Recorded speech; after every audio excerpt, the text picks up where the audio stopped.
Hi, and welcome to another episode of MA's podcast. We got a really special guest with us today, and he goes by the name of Stephan Muller. Um, he is considered to be an ultra endurance athlete, an ultra endurance runner, if I must say. Welcome to the studio, Stefan. Thanks Thank so you so much. much for coming. Thank you for having me. Appreciate it. Appreciate it. It's such short notice, but thank you for making it as well. So yeah, you want to tell the audiences a little bit more about who Stefan is? Absolutely. So, like you said, I'm an endurance runner. Outside of that, I am an entrepreneur. I own a business here in Dubai. I am a husband, first and foremost. I'm a friend. I'm a family member. But yeah, I think what we'll talk about today, I'm really excited about just diving deep into the endurance space and diving deep into business. Yeah, yeah. So you said you were an ultra endurance runner, right? And based on that, you've done a 100-kilometer run. Where was it? Can you tell me more about that? Yeah, so I did a run in March of last year. Okay. So March of 2023, and I did this in Chianti, Italy. So for Okay. those of you who don't know Chianti, it's Tuscany, and Tuscany is extremely hilly and Yeah, yeah. mountains and forests and all these sort of things. So Yeah, oof. it was an extremely difficult race, but at the same time, like it was gorgeous. So it's yeah, kind of bittersweet going into races like that. Yeah, yeah. So I guess that's when it all started then, did it? Yeah. Yeah, I don't know if you've ever experienced this, but like for me, finishing that run, I mean, the next morning I woke up and I was like in agony, right? Like I couldn't lift my legs, I couldn't lift my arms, I Absolutely. couldn't do anything. Yeah. But there's this thing that happens in your head and you're smiling because you know what One I'm more talking time. about. Yeah, it's like what's next? Yeah, yeah, Right? And I exactly. don't understand where that comes from, Yeah. but like you said, it's that's sort of where the ultra thing started. Yeah, yeah. At the end of the race, you're like, I'm never gonna do this again. But then you wake up the next morning, and you're like, you start randomly searching out there. Like in the back of your head, subconsciously, you're like, what's next? Actually, what if I do this one day? What if I do that one day? And you start building those ideas in your head, and you just like live to that imagination a little bit, and you just end up signing up. And it's That's kind what of like you happens have to to me. level up as well. Yeah, Have you had this absolutely. before? Yeah, yeah, absolutely. It's the same thing with so I started off with like triathlon. In triathlon, I did like from a sprint distance to an Olympic distance. And I hated the Olympic distance because I just went ahead and did it without really smart training, let's just say that. Just basically covering those distances with volume and trying to do strength and conditioning exercise based on me coaching myself. And then I was like, okay, what's next? Half Ironman, another half Ironman, full Ironman. Failed that first full Ironman, didn't finish the cutoff time. Got disappointed with myself, so signed up again the same month for another full distance Ironman. So it's like for me, I'm constantly like, okay, what's next? What's next? All right, now I'm gonna finish that. Then I'm gonna beat my time and PBs. Obviously, you can't really do that with all of it, depending on conditions and everything like that. But yeah, it's that. I think it's that mentality that very specific people have, and you're one of those people as well. Because if you're in the ultra endurance world, it's always that thing that you're like, okay, what's next? What am I gonna do now?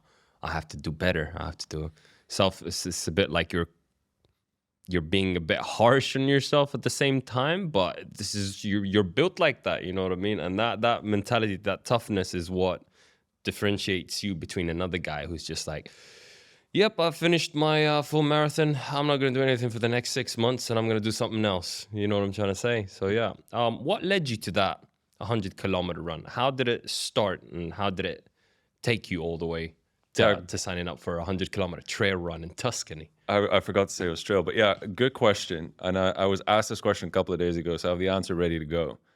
I used to work for Nike Yeah. for about 6 years, and one of my roles there was kind of leading the running division. Okay. So Nike Run Club, we run Dubai, different running campaigns. So for me, I've always been an athlete. I used to be a tennis player growing up. Oh, wow.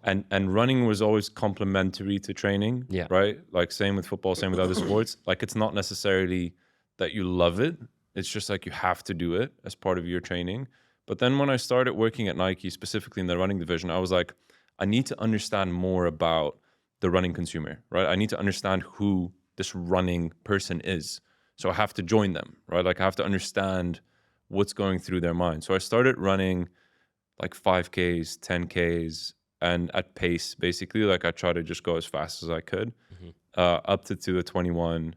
And then I was like, okay, cool. Let's try this marathon thing, right? Like Yeah. let's do a 42 kilometer. I ran in 2018, I ran Beirut, Okay. 42K. Oh, nice. And I mean, I hate to say this because it sounds like I'm bragging, but like I finished that run and I was like, I could have done more, right? Like I could have either pushed myself more in terms of time, or I could have just done a longer distance.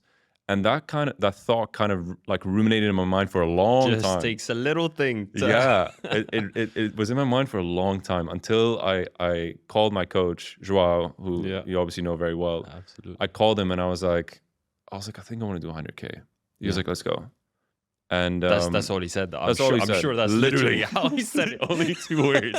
Let's go. And we had 11 months, I believe, to prepare. Okay. Training was, training is 90% of it, right? So training was brutal.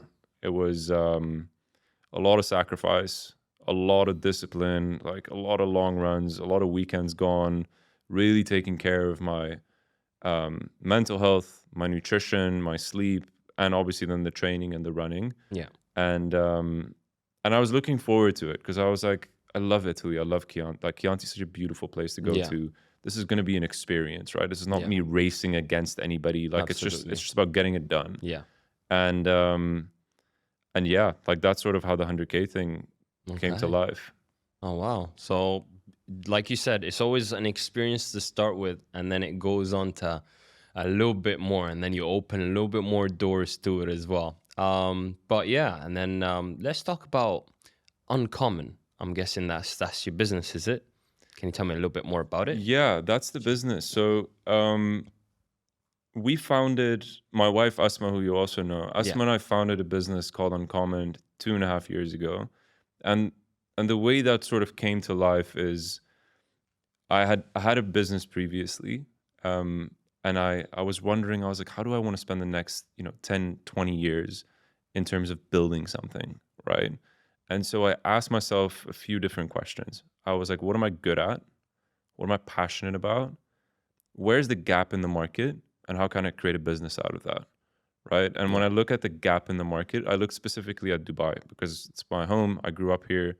And people always think about having to solve for a global problem or a regional problem. I was like, let me just look at like my own city and let's look at what I can do here. Yeah.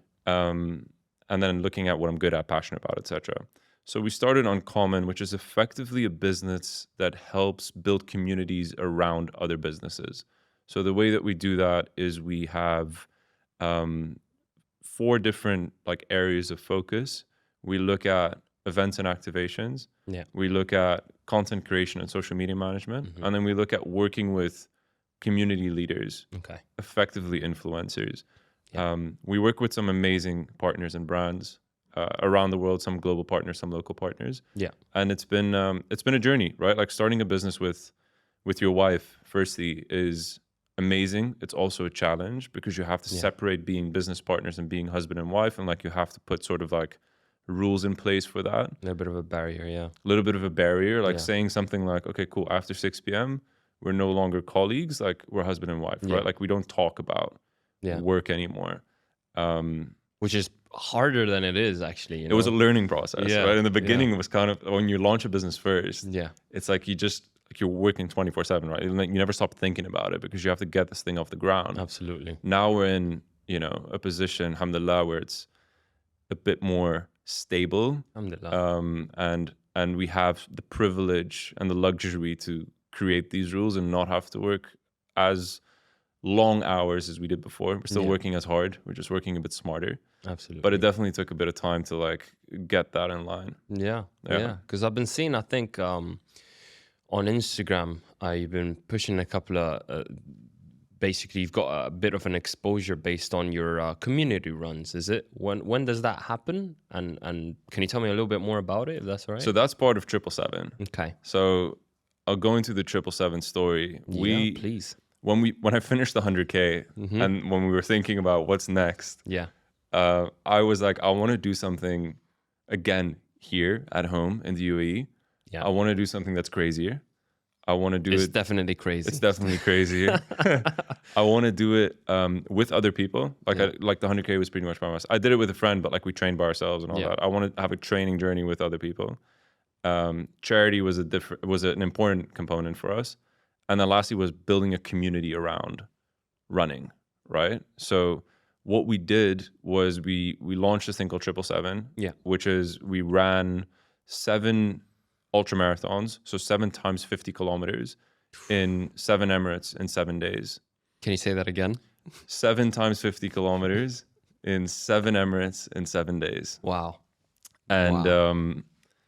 Much respect, mashallah. yeah, no, thank you. And you know this, I think when you set a challenge for yourself in the beginning, like the person who sets like for me setting that challenge, I had to transform as a person in order to reach that goal, right? Like it's Yeah. scary always when you set these big challenges for yourself, because the person that you are at that point is not the person who can complete that challenge. Like you have to totally change everything. Yeah, like absolutely. I had to change, you have to change your personality, right? You have to change your habits. You have to change how you live day to day in order to reach something like that. And I think that's one of the reasons that like setting the bar higher and higher and higher is something that ultra athletes and you know triathletes and stuff do often. Yeah. It's because you have to grow as a person in order to get there. Absolutely.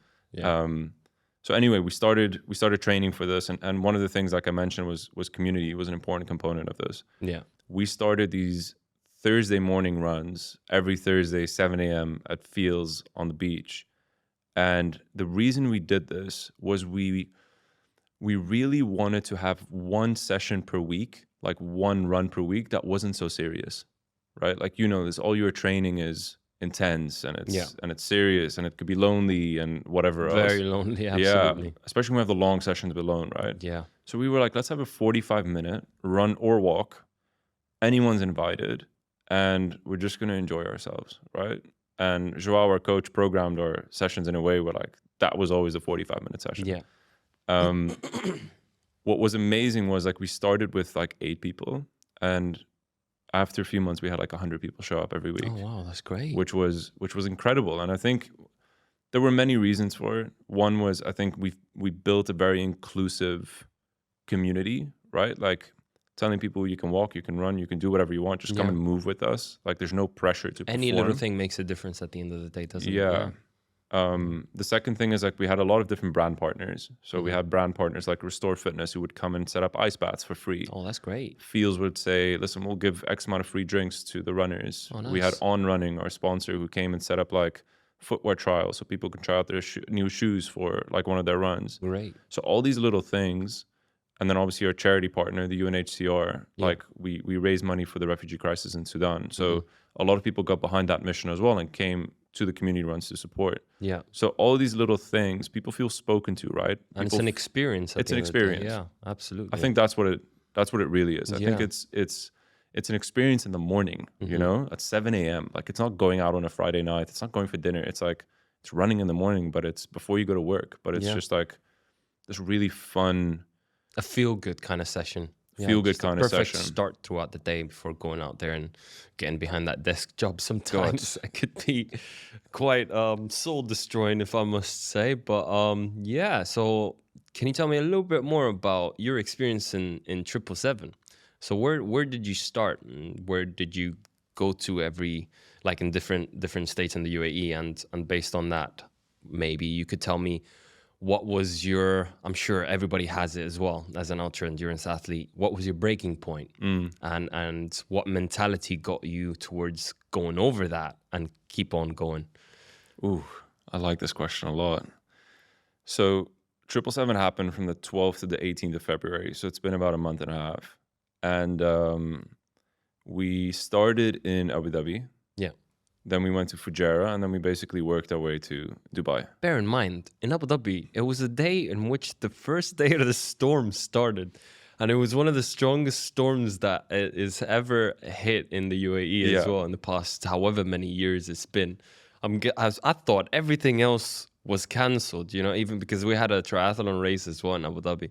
We're like, oh, that got cancelled. So we thought, you know what, maybe this thing's not going to happen. But no, you guys, guys Made it out there. How was that experience? Listen, man, the hotel was paid for. We had to go and do it.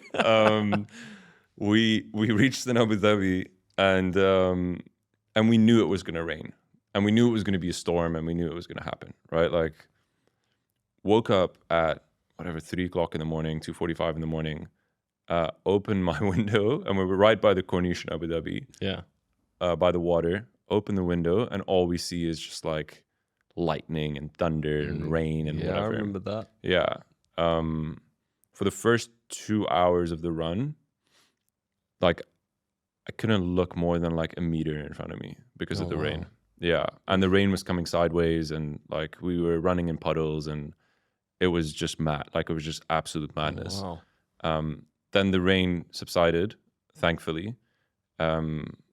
I was lucky that we had multiple pairs of shoes, and we, changed our shirt. So It's really good. yeah, change the socks, like get a new pair of shoes on, and then we finished that run. Yeah. It was definitely a way to start it off, right? Like, and then we had to drive 4 hours to Fujairah after that. God. So With all the floods, I'm guessing there's been with all the roads floods, as and well. Fujairah is not the, like, it's pretty tough with the floods. Yeah. In an emirate like that, but typically our kind of our routine was we would wake up, have breakfast, do the run. We would jump straight into an ice bath, Okay. and then shower, eat, go to the next emirate. We had a physio team with us Okay. for most of the days from Disc, and they were incredible.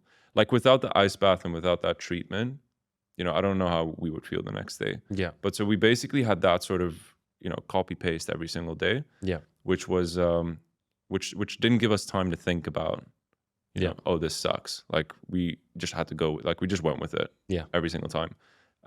The toughest day for me was day 4. So day 4 was in Quain. And mind you, like, day 4, like, after you finish day 4, you're after the halfway point. Yeah. Right. But when you start day 4, you're still not there. So it's kind of that mental thing of like, oh God, like, we're still not is, halfway, and I'm feeling like this. Yeah. Like, my legs are heavy, and like, actually my whole bet. body's heavy and tight. Yeah. So the first 10K of that run was the worst 10K I've ever done in my life. Not in terms of time, just in terms of the feeling. Yeah, I'm sure. And usually I'm pretty talkative, like, because I try to hype everyone up, and like, I try to have conversations with people, and like, lighten the mood and get people's minds off running. Yeah. I didn't say a word for the first, like, whatever, hour and a half. And the guys were looking at me like, what's going on? Like, what's going on with Stephan? Like, why is he so quiet? And in my mind, there's never this sense of quitting, right? Like, I never give myself an out. Yeah. Because for me, the way I see it is like, unless something breaks or unless something snaps, I'm not going to stop moving, right? And as soon as you think that way, you're not going to stop moving. Absolutely. Right? Because nothing like, oh, I have a blister. Well, unlucky. Like, did you break something? Did you snap bro, something? that's No. the type of mentality that hypes me up. Yeah. Gonna go for a run right now. But so these sort of, like, putting these filters in place, or putting these questions in place, or statements in place when things get difficult, I think helps a lot of people kind of get through the hard things, right? Because there's just no, like, you're not going to stop. So there was never a breaking point, which is my point here. There was never a point where I'm like, oh no, it's over. No, like, it was a tough 10K. Absolutely. Now let's run the next 40 and, do an ice bath and, like, get over yourself. Yeah. And get on to day 5. Yeah. Yeah. Well, that's great. I mean, that requires a specific. I'm guessing when you were quiet, you were maybe battling your own demons, trying to get through. But every step, I'm guessing, makes a difference. And then once you start getting harder for you to get a momentum, maybe on the 4th day of doing that, maybe 10K in, you started having maybe a little bit of momentum. If I'm right. Yeah, I think a good point that you make is, like, the silence was definitely me battling demons and being in a dark place. Yeah. But it was also like, I didn't want to voice negativity. Yeah. Right? Like, one of the rules that we made throughout 777 was, don't ever ask anyone how they're doing. Yeah. Right? Because if they're doing bad, they don't want to talk about it. Yeah. If they're doing good, it's unlikely they're going to be doing good for a long time. Absolutely. Right? Like, let's just, if you want to say, do you need help? Great. Don't ask me how I'm doing. Okay. right? Yeah. And the second rule was, if it's not a positive thing that you're saying, don't say it. Mm-hmm. Like, That's a good view. because if I say something negative to you while you're battling your own demons, I mean, it's game over, right? Yeah, like, yeah, absolutely. like no one needs that sort of. No, that's true. That's So, very true. so that silence was kind of like part of that Yeah. reason. Yeah. And you've done it with a couple of other athletes. Can you tell me who they were? Yeah, Jade, who you've obviously had on, Akawi, Ian, Yap, Louis, and Callum. And it was amazing to see, man, because like these are people, firstly, from completely different backgrounds, Yeah. right? Different nationalities, different religions. Everyone lived here in Dubai, which was obvious, but it was great.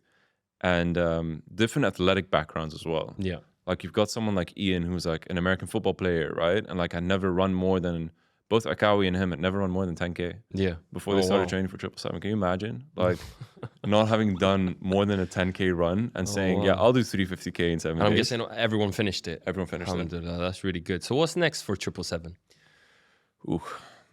So what's next for 777 is, firstly, I think 777 as a name is no longer going to be relevant. Okay. Right? So the first thing that we're going to do is we're going to rebrand it into something else. The name will follow. Sure. We're working on it. Yeah. And one of the things that's so close to my heart is the community. Okay. Like we've grown this community, and the community have come to us and, you know, said, you know, we want to train for things together. Like whether it's a 10, first 5K, 21K, 42K, whatever it is. Yeah. They also have a lot of questions, right? And like when I first started, we also had a lot of questions about, how do you choose the right footwear? How do you supplement? And all a learning experience as well. Yeah, like how do you eat properly before a race and fuel during a run, and like all these sort of things. And so all these sort of insights kind of got us thinking about like what could we do for the community now moving forward. So we want to create I'm going to call it a social running members club. That basically provides people with all the tools and the resources that they need in order to run their runs effectively. Yeah. And this could be from an educational standpoint, from a training standpoint, from a community standpoint. We basically want to give people everything that they need. And it's something that I feel is missing. Yeah. And again, going back to like solving a city challenge, like it's missing in Dubai. It's obviously present in the world. Yeah. But it's not here in Dubai. That's true. And I feel we have kind of the knowledge now, after having done ultras and have done 777, like we kind of understand how to get into the sport, how to excel at it, and like bringing the right people into it, right? Like bringing the right brands into it and the right coaches, like Joao, like these guys can train anybody. Yeah. And absolutely. And he's obviously a genius. So this is sort of where we're heading now with what we're going to do next. Okay. Just to close off the show, I like to play a little game with the guests, right? Just to dig into the subconscious a little bit. And that's basically, I'll say a word, right? And based on that word, you have to answer as quick as you can. The first thing that comes into your head after me saying that word. Oh, God. Okay? Here we go. All right. Ultra. Running. 777. Community. Uncommon. Mindset. Mentality. Always in. Hard. Lifestyle. I like that. That's a nice one. Easy? No way. No way. Great. You going in, aren't you? Yeah. This is like you're tuned into another very mentality, David Goggins at the moment. Career. Flexible. Run. For life. Triathlon? Never. I gotta try. Wait, by the way, actually, you know what? I take that back. That was probably like a knee-jerk reaction. I've seen triathlons now. Okay. Like I've seen some of you guys racing, and I've kind of, I see the kind of the culture and the community and all that. Hope you listen to this, Joao. Yeah, it's intriguing. It seems very out of reach for me right now, because I don't know how to swim properly. I can cycle for days, but like I don't know how to swim properly. That was my issue as well. Yeah. As soon as you hit the pool, you got a couple of sessions where you die. Like, literally no joke. You just sometimes you drown. You know what I'm trying to say? Yeah. But then You figure it out. yeah, basically it just comes to you as a natural thing, just like running. I'm guessing when you first start running, you just like, this is horrible. I hate it. I can't do that. I can't run more than 2 kilometers. But it's just about showing up. You got that mentality, so it's gonna be easier for you than someone else. You know, I think it's like everything, right? Like once you become relatively decent at something, it becomes enjoyable. Absolutely. Well, thank you so much for coming. I appreciate having this little talk. I wanted it to be a lot longer, but hopefully, inshallah, in the near future, when you got your more projects plans uncovered, we can talk about that as well. So yeah, thanks for coming. I appreciate it. Thank you so much, man. Appreciate it. Thank you for tuning in to another episode of MA's podcast. Tune in to a couple more that's going to be coming in the future just before season 1 ends. Thank you very much. Take care.